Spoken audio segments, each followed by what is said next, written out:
فتاوی فریدیہ، فتاوی حقانیہ تمام، اور یہاں تک کہ مفتی شفیع صاحب رحمۃ اللہ علیہ نے انہوں نے بھی یہ بات لکھی ہے کہ صحابہ کو گالی دینے سے کوئی کافر نہیں ہوتا۔ ابھی سوال یہی ہے کہ اہل تشیع حضرات جو صحابہ کو گالیاں دیتے ہیں تو یہ بات غلط ہے۔ شیعت کے اندر، فقہ جعفری کے اندر گالی دینا، البتہ وہ تبرہ کرتے ہیں ان صحابہ سے جنہوں نے اہل بیت کو دکھ دیا۔ ابھی ہم ان کو برا بھلا کہیں جب ہمارے تمام فتاووں میں یہ بات موجود ہے، تمام کتابوں میں یہ باتیں موجود ہے۔ آپ تاریخ الاستیعاب اٹھائے، آپ تاریخ طبری اٹھائے، آپ البدایہ والنہایہ اٹھائے، وہاں پہ معاویہ کے کرتوتے سارے موجود ہیں۔ وہاں پہ ساری باتیں انہوں نے کہ کیا عمر نے بی بی فاطمہ کو گھر جلانے کی دھمکیاں نہیں دی؟ کیا بی بی فاطمہ وہ دربار نہیں آئی بھی تھی؟ وہ دربار آ گئی، 4 گھنٹے مسلسل دربار میں کھڑی تھی۔ اگر ان کا حق نہیں تھا تو وہ دربار میں کس لیے آئی؟ یہ ہماری غلط فہمی ہے کہ ہم نے اہل بیت کے عناد میں آ کر ہم نے شیعت کو بدنام کر کے، میں صاف کہتا ہوں شیعہ مسلمان ہیں، شیعہ کو کافر کہنے والے وہ رسول کی مخالفت کر رہے، اور شیعہ ہی عین میرے نبی کے تابعدار ہے، علی کے تابعدار ہے، تو ہم اس میں کیوں چپ رہے؟ میں تمام اپنے بھائیوں سے گزارش کر رہا ہوں، میں ان کو دعوت دے رہا ہوں کہ تم لوگ شیعت مسلک قبول کرو، ان کے ہاں آ جاؤ، ان کے در پہ آ جاؤ۔ تمہیں اگر اہل بیت ڈھونڈنا ہے تو اہل بیت یہاں سے مل جائے گا۔ تو میں یہ بات عرض کرنا چاہتا ہوں کہ شیعہ مسلمان ہیں، شیعہ کافر نہیں ہیں۔ صحابہ کو گالی دینے سے کوئی کافر نہیں ہوتا۔ اگر کوئی آدمی معاویہ پر لعنت کرے، طعن کرے، تو معاویہ اس کا حقدار ہے، کیونکہ معاویہ نے کتنے کرتوتے اسلام میں، دین میں، نبی علیہ السلام کے بعد انہوں نے اپنی زمانے میں کیا کیا نہیں کیا۔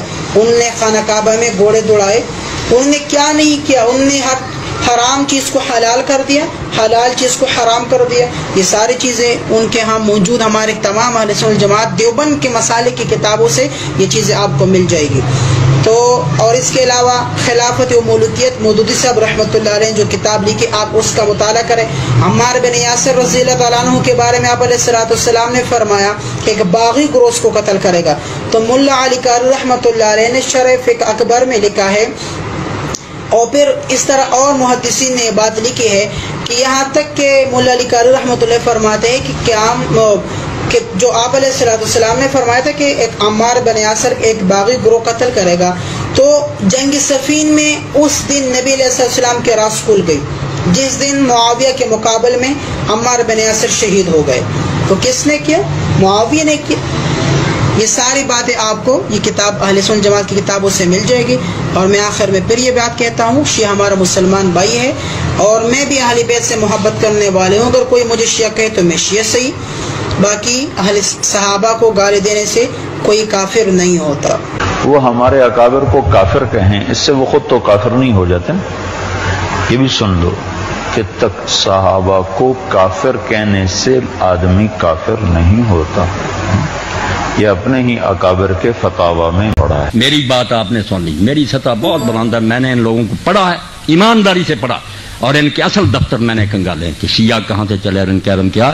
میں اللہ کو گواہ کر کے کہتا ہوں کہ ان میں بڑے بڑے فاضل پیدا ہوں، ان کے پائے کا ایک بھی نہیں آپ دکھا سکتے۔ باقی صحابہ کو برا کہتے ہیں جو انہیں پتہ چلا، کہنا ہی ہے نا، جنہیں پتہ چلا کہ فاطمہ کو مارا حضرت عمر نے، ان کے بازو توڑا اور ان کے بچہ پیٹ سے گرایا، وہ کیوں نہ برا کرتے؟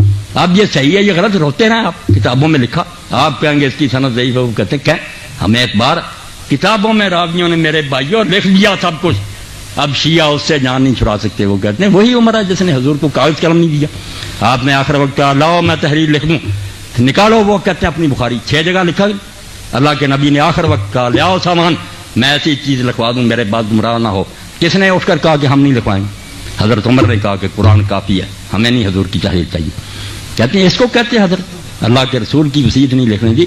اب بات ذرا نہ آپ کھلوائیں بس، اب بات ذرا نہ آپ کھلوائیں بس، اب بات ذرا نہ آپ کھلوائیں بس۔